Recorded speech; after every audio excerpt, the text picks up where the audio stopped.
Accessing library computer data. The world doesn't always adhere to logic. And sometimes when you're lost, you're found. Hey everybody, welcome back to our coverage of Star Trek Discovery. Right now we're up to the 7th episode of the second season. We're almost halfway done. It aired on the 20th of February, 2019. It's an episode called Light and Shadows. Teleplay goes to Ted Sullivan. Story credit goes to Ted Sullivan and Vaughn Wilmot. Directed by Marta Cunningham. In this episode, Burnham goes to Vulcan in search of Spock, where she unearths surprising family secrets. In researching what is left of the Red Angel signal over Kaminar, Pike and Tyler end up in a battle with time itself. Georgiou has a few tricks up her sleeve for Leland and Section 31. I'd like to welcome, for the very last time, based on his promise from last week's episode, Clay back to the show. Because, Clay, if you don't remember, you said if they found Spock on Vulcan, you were done with Discovery at that point. So here we are, and there Spock is. Yes. He was on Vulcan. I am actually working on my podcast resume right now. Hold on. Proficient in MS Word. Okay. Yeah, I'm going to be looking for a new show to be on because I did promise that this would be my last one if I was right, and I was right. What a thing to be right about. One of those. You don't want to be right about stuff like this, and when you are, I take no pleasure in it. It's like the people in The Big Short who were foretelling the economic crisis of 2008, and then you're like, well, I didn't want to be right, but it still feels pretty good to be right about something every once in a while. I'm a hero, much like the characters in that movie. Much like Paul Giamatti. We're going to be talking about Light and Shadows. We're going to take a break. I'm going to play an audio clip, and me and Clay are going to come back and break down this episode of Star Trek Discovery. Starfleet Shuttle, identify yourself. This is Commander Michael Burnham, requesting permission to land at the residence of Ambassador Sarek. Is this official Starfleet business? I'm not here as a Starfleet officer. I'm here as his daughter. Permission granted. All right, so here we go. Light and Shadows. We got the band's all back together again. We got Sarek, Amanda, Spock, Burnham standing in the background as those characters talk to each other. We've got a time travel episode going on where there is no time travel whatsoever that happens in it. Yeah. Mm-hmm. This is, I'm trying to sort of calibrate my Discovery understandings, and I think this is actually probably as good of a show as this show ever gives us.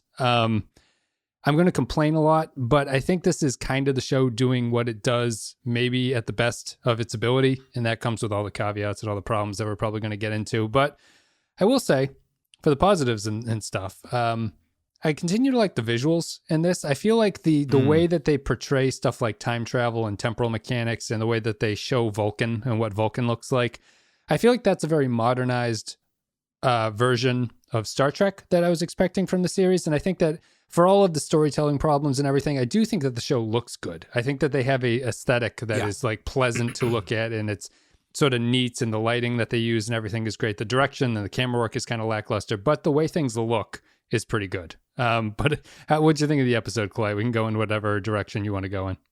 Well, kind of jumping off from there, I found myself actually in this weird personal crisis because I found myself actually looking forward to watching this episode. Before you started watching it, or like while you were invested in it while you were going, or you before? Looked forward? Okay. Before, like the night before, I was like, oh, I gotta watch Discovery. I kind of want to watch it now. I can't watch. I should watch it tomorrow, but I kind of want to watch it now. So like, I was actually looking forward to watching it because I was thinking about it. Like, I like the way it's looking. I feel like they're kind of going into an interesting direction. So I went into this with my hopes kind of high, for some reason, and I was on board for the first like 10 minutes, and then I just kept like, it just felt like nothing. I don't know. It was a lot of talking, and I mean, like the temporal stuff was cool, but even that was kind of dumb. Yes, because it was like it was another version of like they're flying to this asteroid and now the ship's in trouble, so we got to save them. It's and all the stuff with on Vulcan was, oh my God, put a bullet in my fucking head, man. The first of all, I like not entirely dissimilar to the next episode of DS9 that will be coming out that we talk about. They have chosen in the modern iteration of Star Trek to move to Alice in Wonderland as opposed to Moby Dick, which is nice. Yes, a little bit more modern comparatively to everything else. So. And but like where they took like 5 minutes for Amanda, is that her name, Amanda? Amanda, yeah. Amanda, to talk about how she used to read to Spock as a kid because he's dyslexic or something. I don't know. I like how Sarek called that book like an agent of chaos. Yes.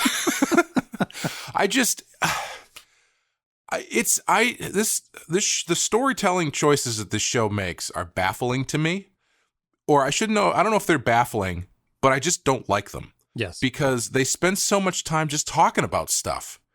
And I don't know how else to describe this episode other than people just talking about stuff. And also, why the fuck does she bring Spock to Section 31? Yeah. We'll get into it. Yeah, we can get into that later. But just like as an overall, I don't want to say that this is the base of what the show does, but I guess you're right, because it does this more often than it does anything else. And like, I didn't hate this episode, but I just find it so frustrating because I want more story to sink my teeth into, and it always ends up being kind of the same middling story with lots of people talking about stuff, but not actually really doing anything. And then when they do stuff, you kind of go, well, why did they do that? Right. I don't know. I don't hate the show. I still think Pike is amazing. Pike is by far the best part of the show. Well, we can start there.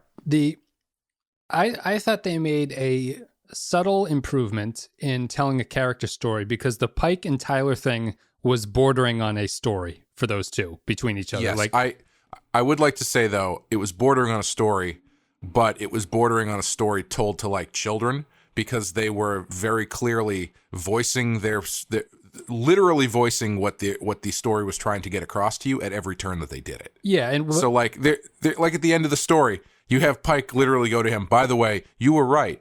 I did those things because I was ashamed that I sat out the west. Okay, yeah, dude, why you don't have to say that? Yes, yeah. Anyway, sorry.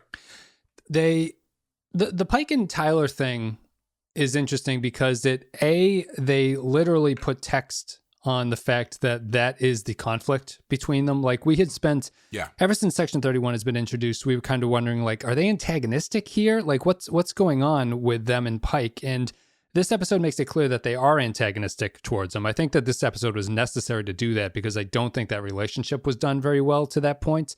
Mm-hmm. A lot of that has to do with how Tyler's rewriting into this is now his character is clumsy as fuck. It's unbelievably stupid that this is how they got him back onto the show. And he spent a good portion of the time standing around in the background. Now he actually starts to voice his opinion. And the bad writing is that he is now just totally gung-ho and invested in Section 31. You know, he's like a new character. It's like he never had a previous life before this. And his interactions with Pike are fine, and it's about how the sort of antagonistic attitude between the two Section 31 and Starfleet or Discovery or whatever. And then they learn and they grow through the course of this adventure.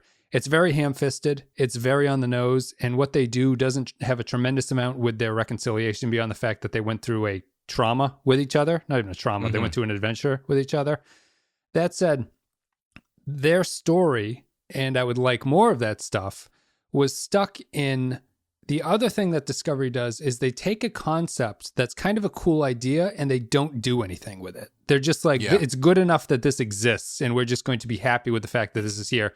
I was thinking back to, it reminds me strongly of the virus that caused the Universal Translator to break down. It's a good idea. They don't do anything with it. This one is, they're stuck in a time travel temporal loop that has nothing to do with time travel. Like on almost no level is time travel involved. And what it ends up is, they're on a shuttle that Stamets beams into, and then they beam them out of there. It's like, what does this have to do with anything that's temporal? This has nothing going on with temporal. The one thing they do, and I'll throw it to you, is that they do the other Discovery trick of hinting that something is going to happen and then saying, no, ignore that. Where Pike sees a vision of himself shooting Stamets, like Minority Report with Tom Cruise. Tyler, you mean? Tyler. And he goes, oh, he doesn't say anything. He's like, oh, geez, a concerned look on his face. He's like, I'm going to have to shoot Tyler. And then later on, it's revealed he wasn't shooting Tyler. He just didn't have the right vision, the right point of view to see what he was actually shooting in that scene. And they just resolve it that way. But, a good episode would have built some tension around what he had seen as his vision and gone with it. But they don't do that. Like you would assume that him having that vision of the future would then color the way that he's interacting with Tyler, making him more suspicious of Tyler because he's thinking, why would I be put in the position where I am shooting Tyler on this ship right now? Oh, he must be doing something malicious. Right. And then you can flip it at the end where that's not the case. And it's like Minority Report where he totally misunderstands what he's looking at in the first place. Yeah. But instead it's the storytelling equivalent of going, huh. That's about it. It's like he sees this thing and goes, well, that's weird. And then when it plays out how it plays out, he's like, huh. Who'd have thought? Oh, that was interesting. Whatever. But yeah, like they set up this really cool thing where they have these like time ghosts and stuff. I like that effect. I really like that effect. I thought that was great. Why don't they fucking do that? Like, why is the rest of the ship? So that happens on the Discovery, right? Yes, which is outside the rift. Right. And then when Pike goes into the shuttlecraft, the Discovery then has to fly into the rift to get him. Yep. So why is Discovery completely fine? Unless maybe I'm being short-sighted here. Maybe it's something specific to Pike because it only happened to Pike. And it only happened surrounding Pike. Oh, so you think the Red Angel is sort of targeting him? If it is the Red Angel or whatever. I don't know. If that's not the case, then it's just bad writing. And I don't want to go right to that point, but like I'm just looking and saying you only see a time ghost of Pike. You only see Pike see into the future on the shuttlecraft. Well, you do see a time ghost of Tyler on Discovery. True, but that on Discovery or on Discovery when he flips the badge to him and they. Oh right. So it's not just Pike that has time ghosts in this sequence. Okay. All right. Well, I guess I'm wrong then. If that's the case, and it's not just linked to either Pike, Tyler, or Pike and Tyler, then why did they even do this? Because it's such a like the universal translator thing. You are I feel like you have a concept that could have been so much fun to play with as far as upping the stakes of stuff, and similar to the encroaching spore universe wall. Yep. Where you're putting everybody on Discovery into danger, and it's causing chaos because there's these like time things jumping around. But no, it's just let's go to Stamets. Stamets isn't affected by any of this stuff, but also nothing around us. It's the same kind of thing as the translator thing, because you would think that in that situation, it was Saru is the only person that can see through this stuff while all the other chaos is happening. But no, Saru just fixes everything and everything's fine. Mm-hmm.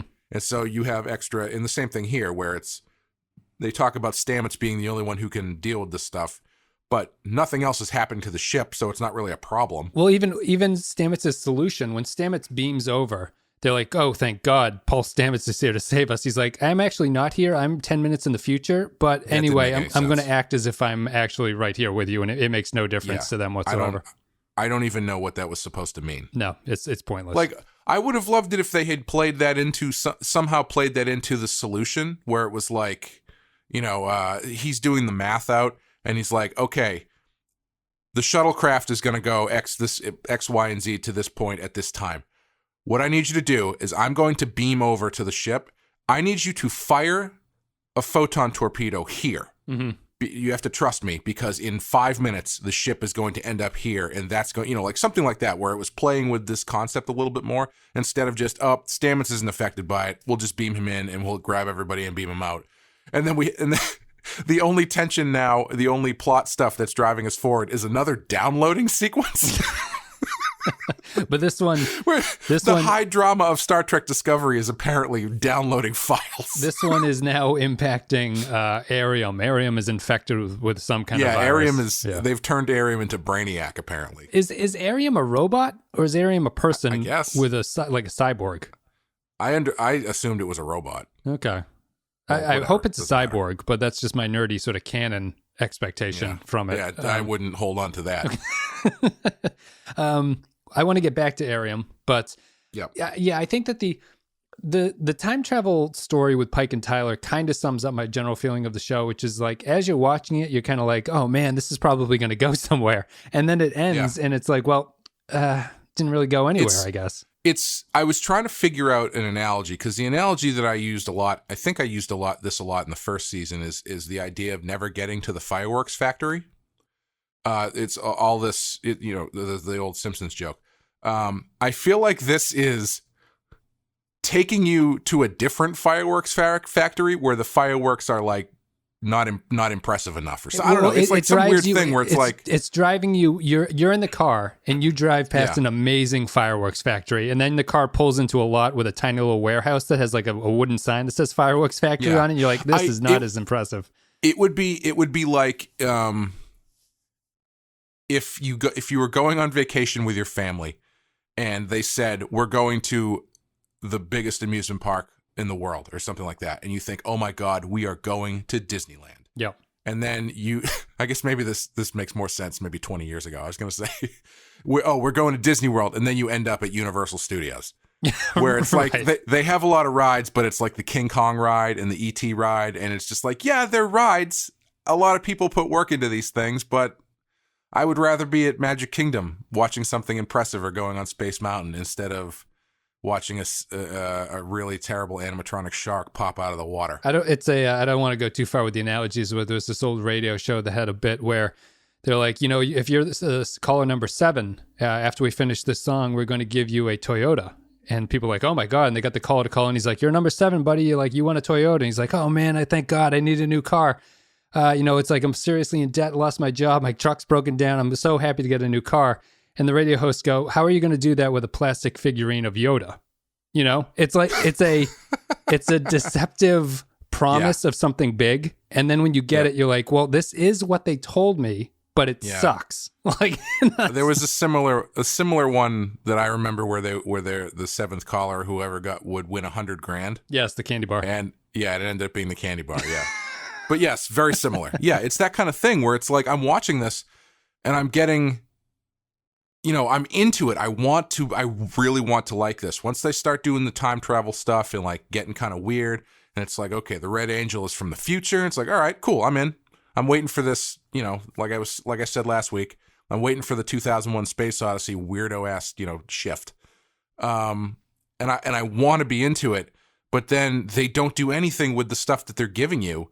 And they just spend time on Vulcan talking about Spock's learning disabilities. Let's talk about Vulcan, which I think is actually... I rewatched the Vulcan stuff this morning. I think I have more of an appreciation for it than I did while I was watching it.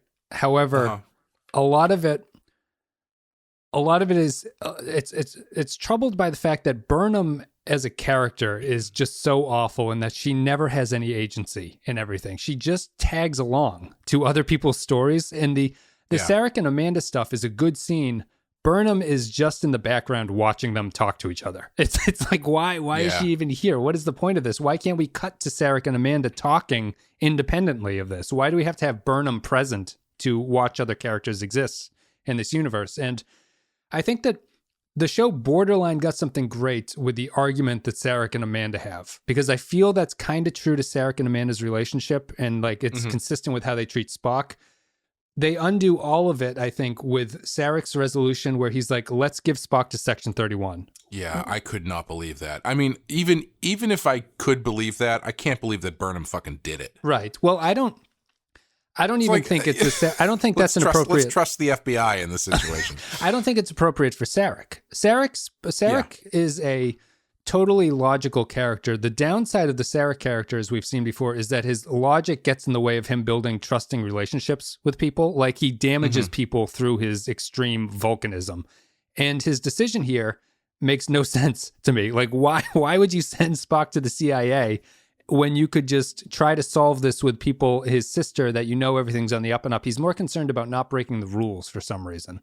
I think that's dumb. Because there is unfortunately probably this misunderstanding of what his character is. in that for whatever reason, logic means following rules. Yeah.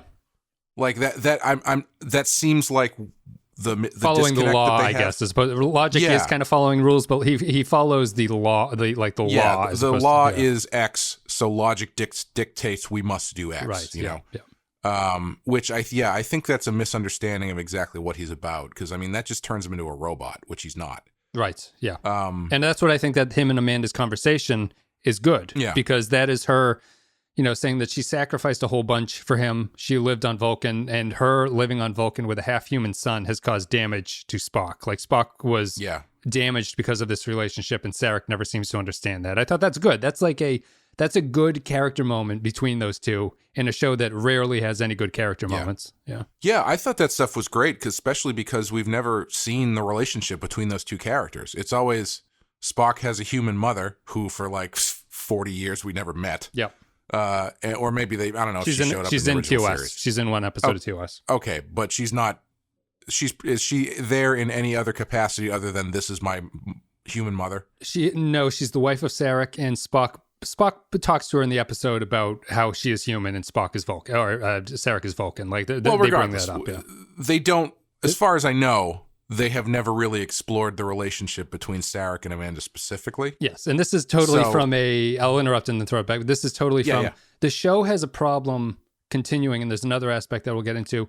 The show assumes that everyone is a Star Trek fan or someone like myself who is watching all the episodes for this podcast, and I'm like up to date on all the relationship aspects of things.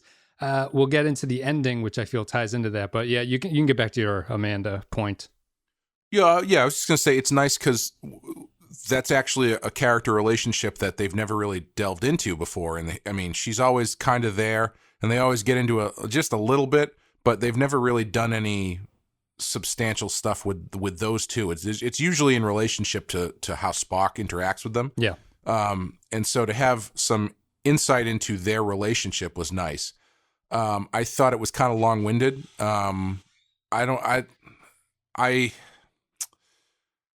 I liked in theory the dyslexia stuff.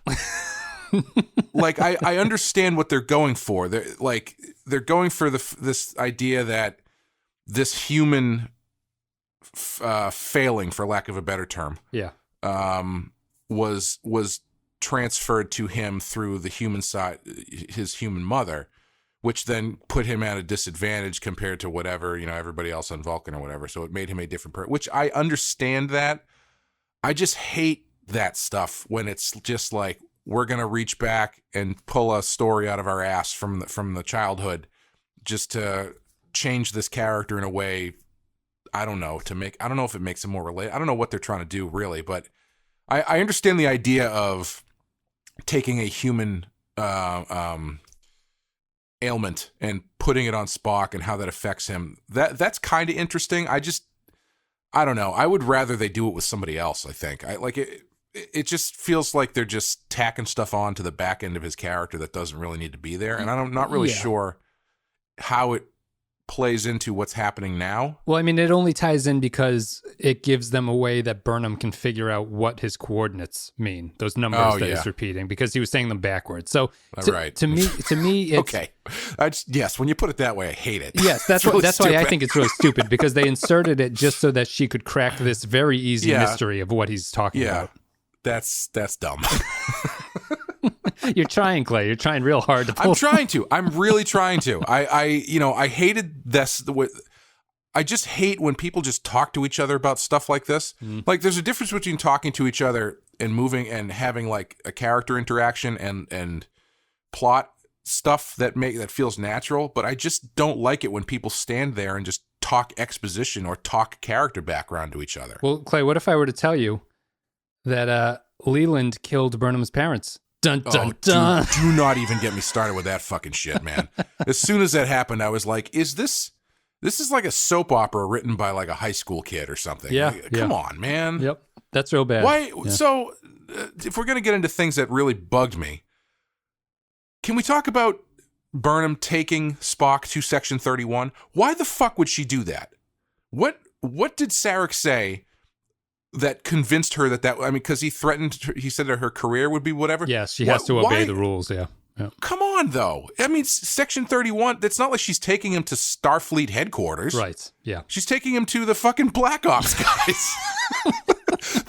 The number 2 in command on the Black Ops ship is fucking Emperor Georgiou, who she knows is evil. Or at least like evil with slight reform in there. But like, yeah, a little bit of heart. Why the hell? So first of all, 2 things. Why would she ever trust them to do the right thing regarding Spock? Yeah. Why doesn't she take him back to Discovery? Because theoretically, they're both going, Section 31 and Discovery are both going at the same goal as they've explained it, even though, they're insinuating that Section 31 is evil or whatever. But they've also insinuated that Section 31 in this show is a part of Starfleet, which is right. A distinction that I think is important with stressing. So they're 2 forces of the same overall organization. Yeah, like you're saying. Yes, so that's kind of my point. So, but she clearly doesn't trust Section 31. No. So why doesn't she take him to Discovery? Because, again, harkening back to Season 1, my problems with Season 1, we've got no fucking idea where these ships are, right? No. So why... I don't know why bringing him physically to Section 31 ship would make any more or less sense than bringing him physically back to the Discovery, except for the fact that Discovery is on its own plot. It's having its own adventure at this point, yeah. Yeah. But why? But just let me 1 second. Yeah. Why? It's so much unnecessary movement that makes no sense as far as your story goes. It's just so clunky having to bring him to Section 31, which has not been established in the episode as being anywhere in the vicinity.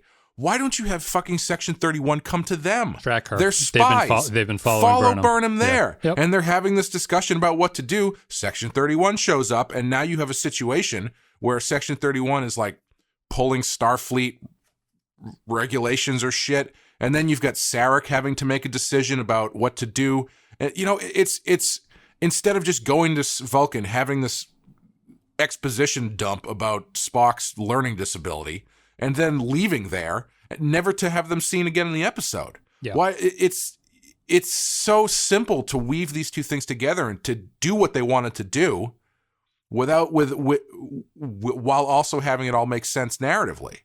I don't know. It just drives me fucking crazy because like the stuff they're doing is, I understand the story beats and stuff, but they're making it so hard on themselves. Yeah.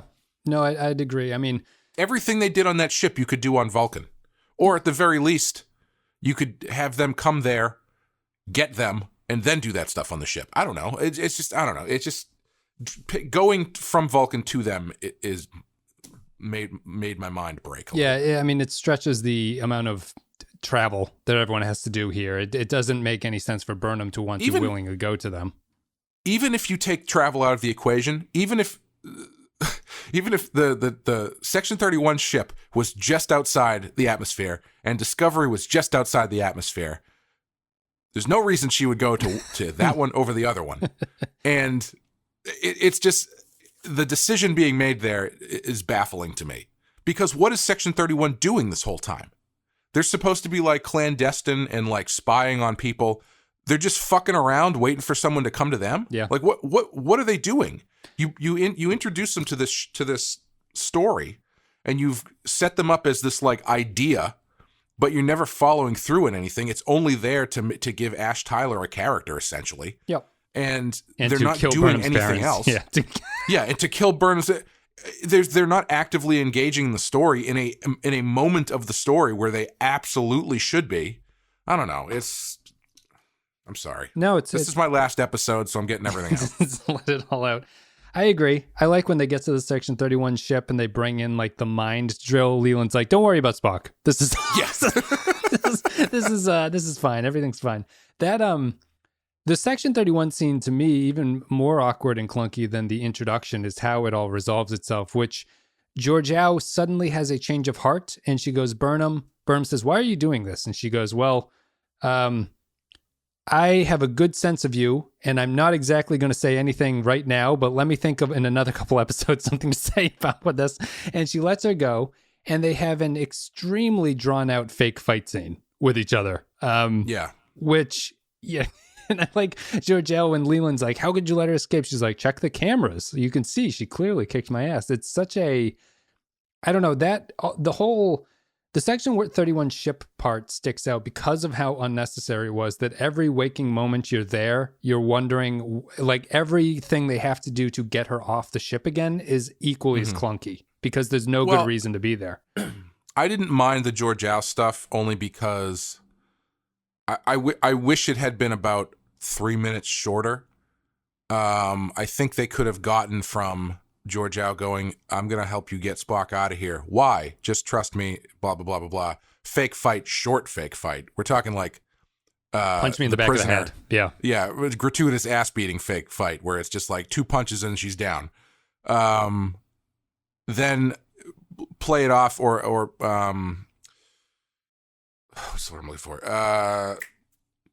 It makes sense at the end because Georgiou you realize, oh, Georgiou did this because it looks bad on Leland and now she is angling to take over the ship. That stuff makes total sense. Yep. I like that stuff. That was fine. I think the way they got there, yes, was very clumsy.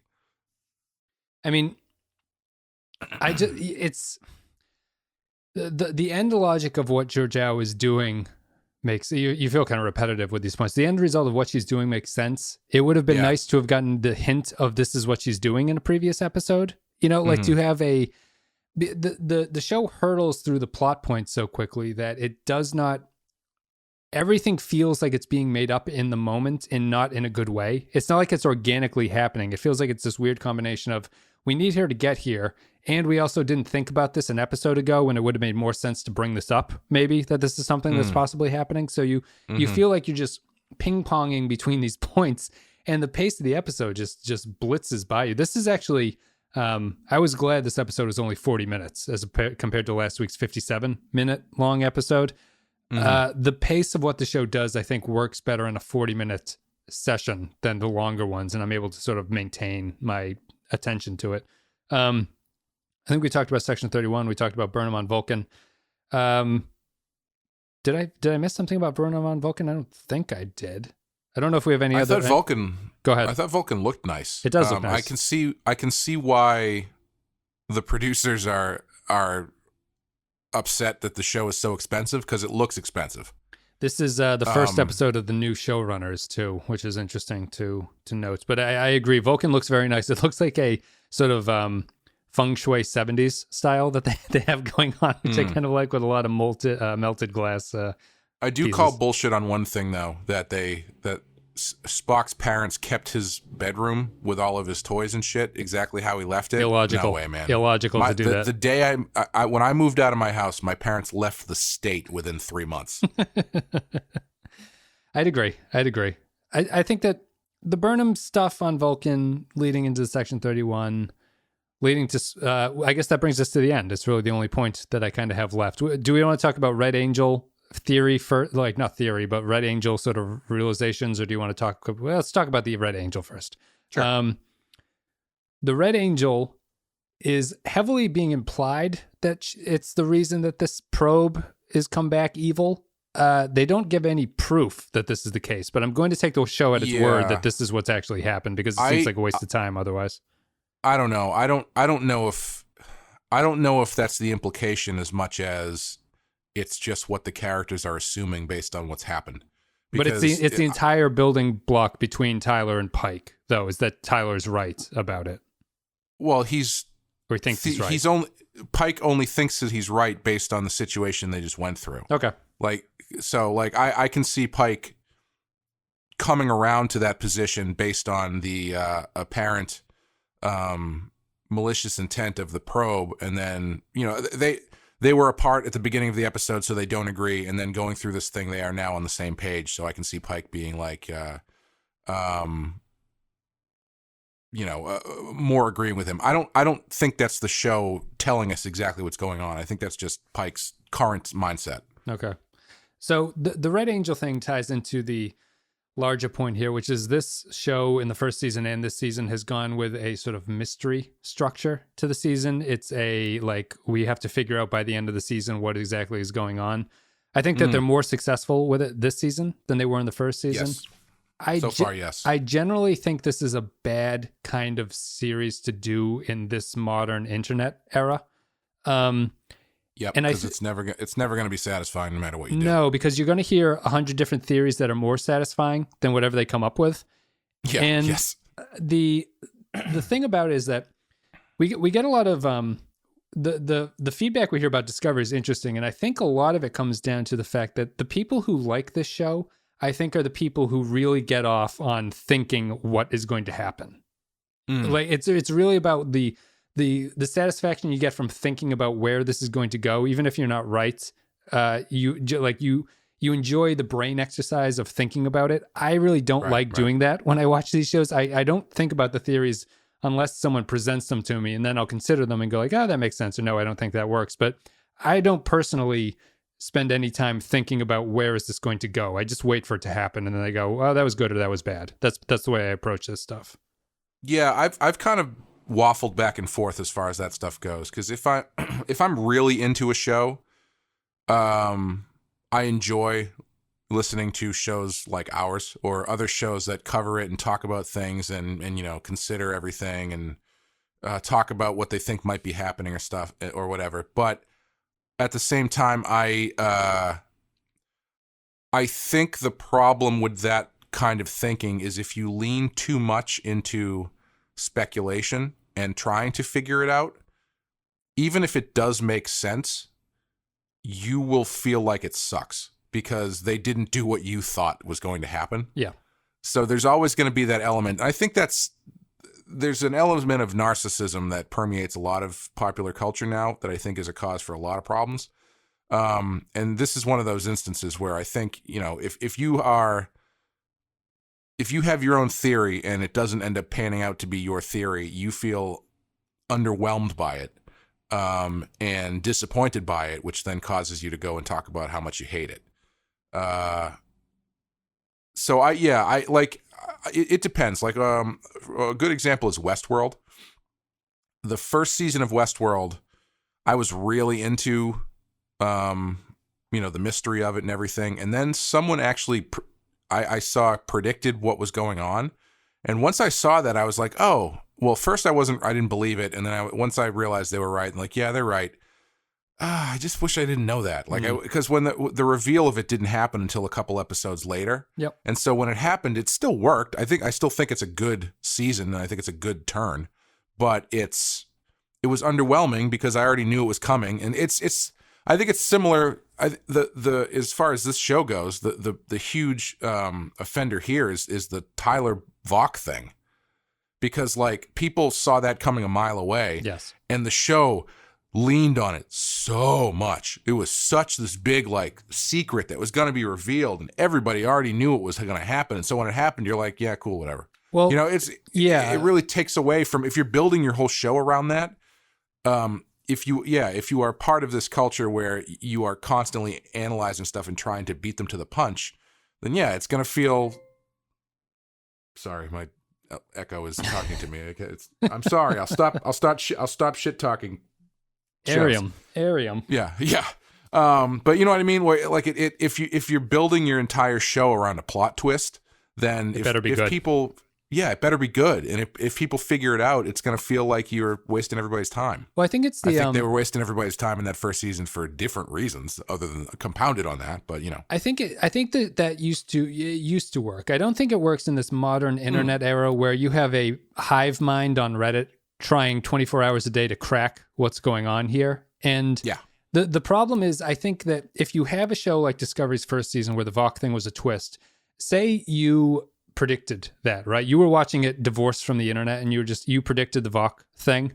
You would pat yourself on the back at the end of the season or when that reveal happened saying, I knew it. I'm so smart. Like I figured it out. If you didn't get it, you would say, oh, the show pulled a quick one on me. Like I didn't see that coming. How clever of the show. The problem now is that you're exposed to all the opportunity and all the theories that come at you. So when it happens, it's underwhelming because it's like, oh, that guy on Reddit, like assfuck69 predicted what was going to happen in this episode of Discovery. Hey man, assfuck69 is right a lot of times. That's all I'm going to say. You know what I mean? So if you are not given the opportunity to use your own mind to figure it out, I think that takes away from a lot of the enthusiasm of that storytelling. And I also feel like there's this group. What's the word I'm looking for? How do I describe this? There is a group negativity or group dismissal of your story when this hive mind idea figures out your twist, where your show now becomes less than because you've got this group of people who are saying, well, everybody knows that Vok is actually Ash. And so it oddly gives this group of this subset of viewers this weird superiority complex where it now makes the show even worse for them somehow. Yeah, right. Who did anybody who figured that out go, that's a really good idea, and I think that it paid off really well? No, most people came up with it, and then they would be like, oh, well, obviously this is what's happening, and they're doing a really bad job of getting to the, it's a mindset of wanting to get one. A show's trying to get one over on you, so you're trying to get one over on the show and prove that you're smarter than the show instead of just enjoying the fucking show. Well, I mean, if you predicted it, you kind of have the mindset of like, well, if I wrote this, it can't be good. You know what I mean? Like, I'm not writing the show. Like, why didn't they put more thought into it than my idiot observations from 3 episodes into the series where I realized this was happening? This is a long way of saying that this will be my last show because I have successfully predicted the location of Spock. Well, this is my whole point of bringing this up is I'll throw you one theory. We don't have to talk about it a long time. Someone on Reddit predicted Arium is the AI from Calypso. Mm-hmm. And that is this thing infecting it. I see. Wait, hold on a second. So Arium is the robot lady who got the red dots in her eyes this episode. Yep. And they're saying from the short trek, she becomes the AI on the abandoned Discovery ship in the short trek Calypso, which is where the guy shows up and like falls in love with the AI. Yep. So like, how does that relate to the? They think that the time travel is going to tie into it so that Calypso's timeline actually does work into the second season somehow. I see. So is this like, is this theory just a side detail, or is this theory like a? It means plot turn. I'm sorry, I said I think I'm confusing things. I think the actual prediction is Arium is the Red Angel. I'm sorry, I'm totally confusing myself. So Arium becomes the Red Angel in the future in the Calypso timeline. Oh. Okay. That would be a tremendous step of something for that character who has never done anything to do something at some point. But it's weird. I don't. If the show's staying consistent, I don't see that happening. I think it's much more likely that Burnham is somehow the angel than Arium would be. Honestly, at this point though, I think in order to do these things kind of successfully, your twist needs to have like two layers to it. And I think staggering those things is what makes them successful. So, for instance, I am not concerned with who the Red Angel is. They're going to get there eventually. You're going to find out that stuff eventually. Episode 10, it looks like. Episode 10. Yeah. It doesn't bring me any pleasure to like figure, what if it's Tilly? Right. Oh, cool. Then it's Tilly. Great. Awesome. How do they get I'm there? more interested. What's that? How do they get there is probably the more important aspect. How do they get there? But more importantly, to take a line from Drax from Infinity War, why is the Red Angel? Yeah. Why is it doing what it's doing? That's more interesting to me than who is the Red Angel, because I think that's just who is the Red Angel is kind of inconsequential when you get into it. I felt the same way about the Ash Tyler thing, where I don't think that the interesting thing is finding out that Ash and Vok are the same person. I think the interesting thing is finding out how that affects everybody else and how that affects him as a character. They chose not to do that. They chose to lean into the pulling the mask off, which is just not really that satisfying. That's why when you get to the end of The Prisoner, he doesn't. You find out that who is number one doesn't ultimately matter.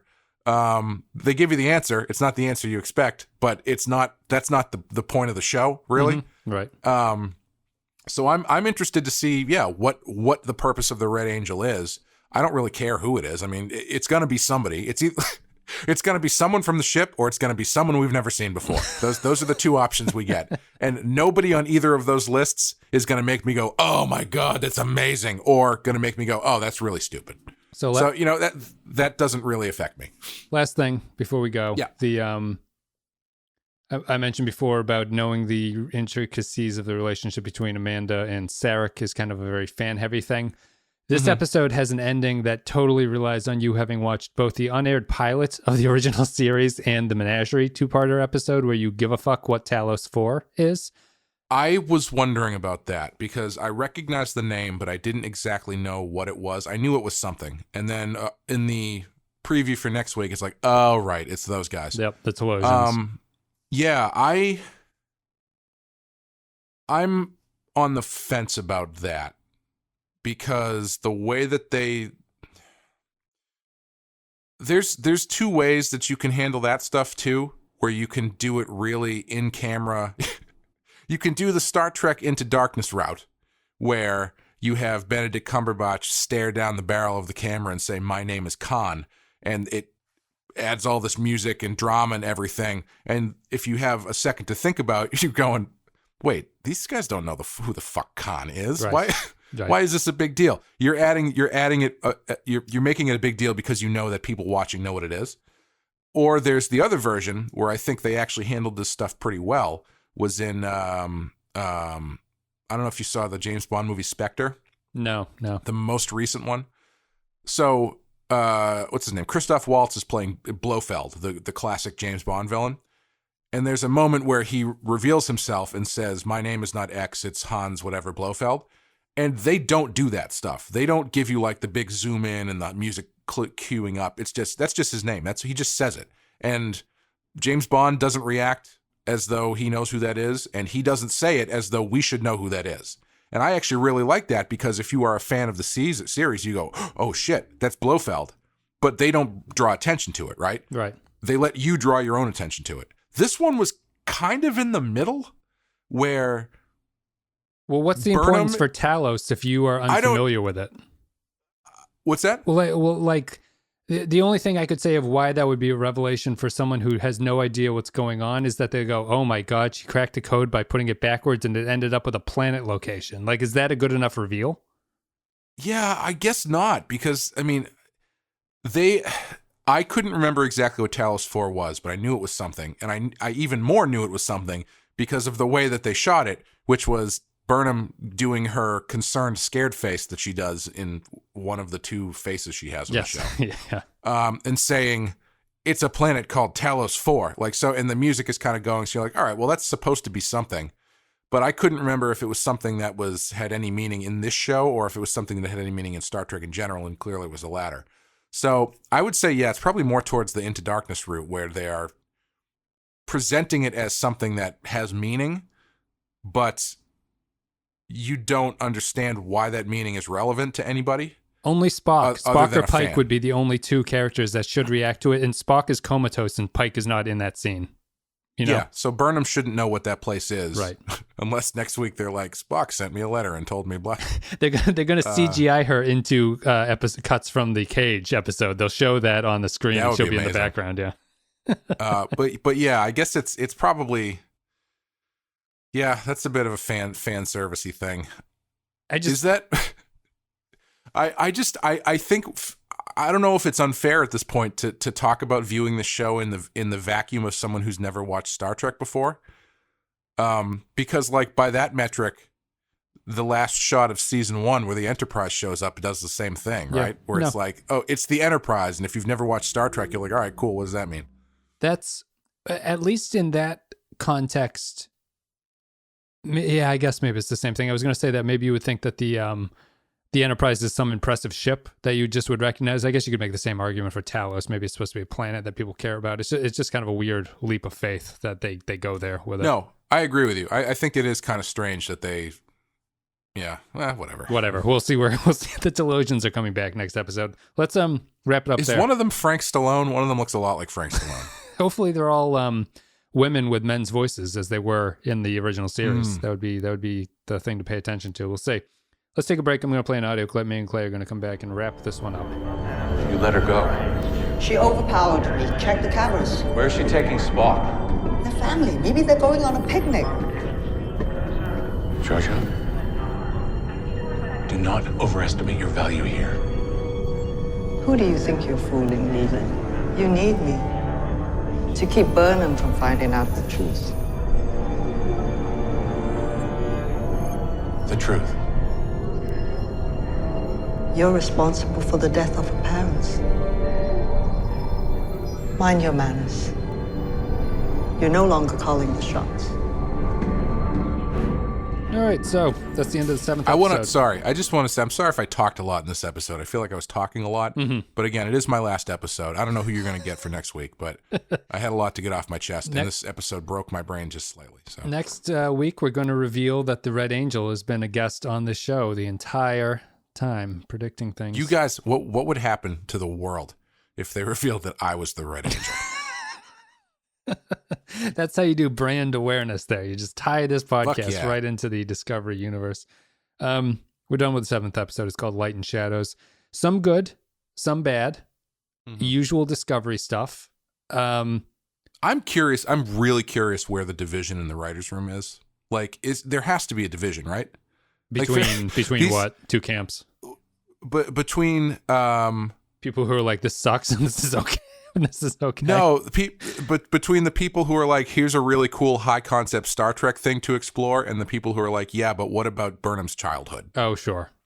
You know, like, because it feels like the split is so sharp all the time, where it's like there's half the episode or like a quarter of the episode is a kind of really cool idea, but they never follow through on it in favor of really ham-fisted character stuff that doesn't feel genuine because we don't really know what these characters are about. Yeah. And all that, the same stuff we've always talked about. Yeah. Yeah.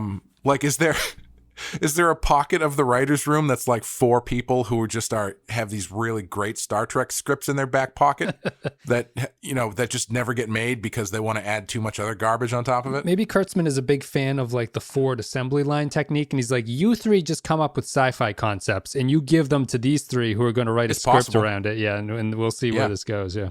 I don't know how writers' rooms work, but it's very possible. Yeah. That would be terrible. Anyway, Light and Shadows. Do you have any final thoughts you want to say about this one, or next week, or whatever you want? It's difficult to.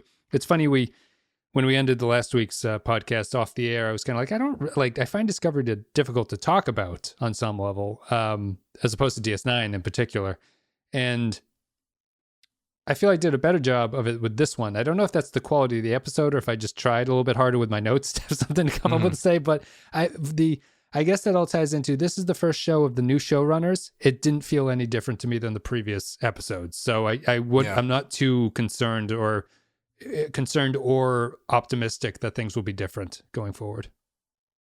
Yeah, I agree. I mean, at this point in the story, I mean, they got to finish it. I don't know. Yeah, they have to finish it or they have to completely take a left turn. So I don't think it's going to be that different. I mean, it's so strange how these episodes do feel super expensive, but they also feel really small. So I don't know how they're going to change that. They're going to change that. Oh, sorry. Yeah, but my big takeaway is I've been thinking more and more about the fact that for how much goes on in the show and the rapid fire pace and everything, not a lot is actually going on. The characters, if the characters are not in a scene, they are not doing anything in the background. Yes. Like they don't exist if they're not on camera, which is totally the opposite of how. You mean like Dr. Culber? Yes, like who Stamets does not bring up whatsoever here. It's totally the opposite of Game of Thrones, where it feels like everything is moving at the same time. Like the stories are moving. If you're not seeing things, you're at least understanding that what people are up to. This, for how much the story wants you to think there's something going on, not a lot is going on, which makes it weird that the pace is so fast when the characters, you have all this opportunity to slow it down because you're not wasting time because nothing you're not seeing is happening, if that makes any sense. It's weird. Yeah, and not that this has ever been a hallmark of Star Trek, but like the difference in length of time for things to happen story to story doesn't line up at all. I mean, maybe you could give this one a pass because they're stuck in a temporal, 10 minutes ago this happened, or whatever. Yeah, but like you've got in one episode, your 2 stories are Star Trek Discovery. The ship Discovery is trying to get a sample from this anomaly, right? And so then the other story is Burnham. So okay, the two stories are in the same span of time being spent here. Discovery is trying to get a sample from an anomaly. Something goes wrong. They have to go save the captain from the anomaly. In the same amount of time that happens in, Burnham flies from Discovery to Vulcan, talks to them for a while, picks up Spock, flies from Vulcan to wherever Section 31 is, hangs out there for a while, and then flies from Section 31 to wherever she's going after that. Mm-hmm. So, like, I feel like the amount of time that would have to pass for Burnham stuff to happen compared for the other stuff to happen is completely does not match up. Yeah, very uneven. And very uneven. Maybe that's just a nitpick or whatever. And I guess you have to have some sort of suspension of disbelief as far as like time goes in these things. Yeah. Comparatively, I don't know, but it's one of those things that irks me. Yeah, I think it just goes to show that it treats the Burnham stuff too glibly. I think like the Burnham stuff feels like it should focus more on what's actually going on, and the other thing is like the little B story that happens in the background.